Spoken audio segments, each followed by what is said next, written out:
ఇక మీ అక్కను వదిలేసి నీతోనే ఉందాం అనుకుంటున్నానే.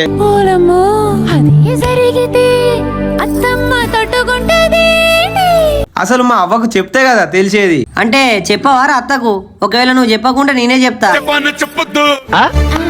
నేను చెప్తా, నాకు తెలియదు.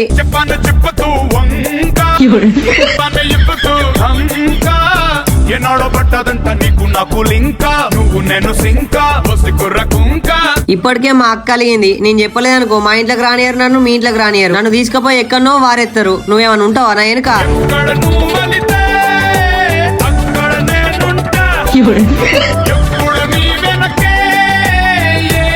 అరే అట్లా కాదురా. నువ్వు నా మాట వింటానో అంతే, నువ్వు నాతోనే ఉంటానో అంతే. నువ్వేం మాట్లాడక ఇక ముద్దు పెట్టినాక టెంప్ట్ కానరా.